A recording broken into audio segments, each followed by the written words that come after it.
Good morning. Okay. Effective communication on the social web. Many of you are probably familiar with Zig Ziglar's famous phrase that people generally buy on emotion and justify with logic. So what I want to talk about this morning is how specifically that phrase relates to how we behave when we use the social web or social media.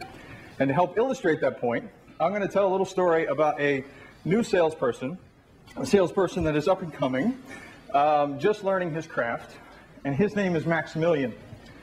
And for those of you that may know, Maximilian is my 9-year-old son, and boy is he good.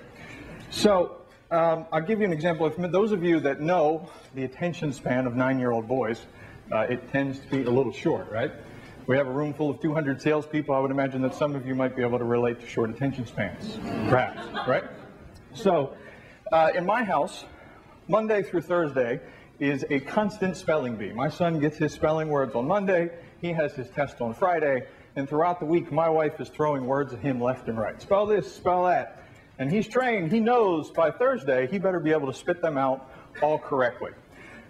So Thursday evening comes, final round of tests. And my wife is asking my son how to spell his spelling words, and she comes across and she says, "Max, how do you spell beautiful?" And my son, the salesperson he will be, looks up at my wife and says, M-O-M-M-Y. So she is obviously, warm heart, gushing, oh, we have such a great son, he's fantastic, right? So it wears off for a second, and then she says, "Max, how do you spell beautiful?" And he proceeds to spell it properly. So she comes out, of course, she can't wait to tell me how this happened. So she tells me the story, and she's gushing, she's talking about how great it was. And I'm thinking, boy, that kid's going to be a great salesman. I mean, he just nailed it. And here's why. Let's look at what he used. He used both emotion, and logic to make his point. He hit home with that mommy line was just a classic. And he came up with it all on his own. But he backed it up with logic. He was able to actually deliver and spell the word properly. So let's think about if he only used one of those two things. If he only either used emotion, which means he only spelled mommy. But then ultimately when she said, well, how do you spell beautiful? For real, he spelled it wrong. Would that have been okay? He probably would have bought himself enough time with the smooth talker line. But it probably in the end, it would have, that warmness would have worn off pretty quickly. On the opposite side, what if he didn't use the mommy line and he just spelled beautiful correctly? Would that have been acceptable? It probably would have been acceptable, but it wouldn't have been remarkable. So what we're talking about really is trying to combine both of these two things together. When both of these two things happen, both emotion and logic, we're able to make a lasting impression, something that people actually remember, something that triggers themselves and creates a lasting relationship. So let's try to relate this activity, buying on emotion and justifying with logic, to how people behave on the web. And if we compare that, think about the fact that when people act on the social web especially, that they buy on emotion, but they transact with logic. And when I say transact, I mean actually pull out the credit card, type in the number, and buy something. When you use the word buy, it doesn't actually mean purchase. Most of the time people have mentally purchased something or mentally bought something before they've transacted to buy it. So using what we know about that, let's think about how people behave in the social space. How many people, and I would imagine that a good majority of you have Facebook accounts, right? Okay, so how many of you go to Facebook to buy stuff? That's what I thought, right? And you just don't. You're not in a transactional state of mind. The fact is that when consumers participate in the social web, they are rarely in a transactional state of mind, if ever. So our messages should not be transactional in nature. Almost never. Doesn't really make sense. It's out of place for the consumer to see that. So what we're looking to do when we talk about social marketing is we're looking to develop interactions, not transactions. What I mean by that, traditional marketing, the goal of course is lead conversion. We're looking to push someone towards an event. We have a message, we push it out to consumers, we're looking to push them in that direction. What we're talking about with the social web is lead curation. And when I say lead curation, I mean creating an environment that is conducive for growing connections into prospects. We're talking about creating an environment that is conducive to growing connections into prospects. So the goal is instead of pushing someone towards the event, pushing them towards the transaction, we're looking to have a two-way conversation with them. We're expecting that we're going to approach them in a very social manner because that's exactly how they're behaving. They're in the social space, they're behaving in an emotional manner.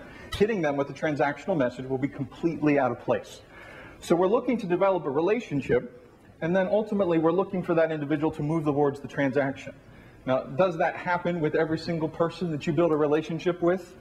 Of course not. I would imagine that there are many of you people, many of us here in the room that have relationships with others, and they may be business relationships that have yet to result in any actual kind of business. But that doesn't necessarily mean that we value those any less. So a lot of people, when they look at this scenario, will say to me, well, I don't really want to do this part. I don't want to have relationships with people. I just want them to call me when they're ready to buy, and then I'll show them a house and they'll buy it. So yes, that would be fantastic if we could spend all of our time on lead conversion. But the fact is, I think most of us would recognize that there's simply not enough people beating down your door right now to buy a new home. So what we are looking to do is to build an environment that helps generate leads for ourselves. And I'll be honest, it's really not up to us. When we think about the shift in consumer behavior, especially over the last 5 years, there has been a tremendous change in how people use the internet. Let's think about how they used it 10 years ago and how it's changed transaction. Do you think the small bookstore owner had any say 10 years ago and said, I don't care if people want to buy books online? And then Amazon.com came along and solved that need. So the fact of the matter is, it really doesn't matter what the business wants. This is a consumer-driven change. So knowing what we know now, we have to understand the fact that our consumers are looking for more than simply the transaction. We go back to buying on emotion and justifying with logic, transacting with logic. The fact is that unless you have the ability to add some additional value beyond the process itself, beyond the transaction, you've essentially made yourself really a transaction facilitator. You know, so if you're not adding value beyond the purchase of the home or beyond that process, you are replaceable. You are a commodity. And nobody likes to be a commodity, right? If you are a commodity, then that means the only thing you have to compete on is price. Does anybody like to compete on price? Of course not, right? Somebody can always be $100 less. Somebody can lower their price. Somebody can change their commission. Somebody can do any of these things. So instead, the more effective route is to try to connect on an emotional level. So how do we do that? Now we know what we need to do. Let's talk about some specific examples or specific ways that we could accomplish that. First, I just want to address one typical concern. And most people, I shouldn't say most, but it's a reasonably common question. People will say, well, I'm not really good with social media because I'm not a geek. You know, I don't really get technology. Does it help to be a geek? Absolutely. I can tell you it helps to be a geek as a card-carrying member of the Geek Club. But it is not a requirement to be a geek. Social media is absolutely 80% you and 20% technology. When I say that, I mean most businesses will approach social media and they'll say, okay, how can I use Facebook to reach more consumers?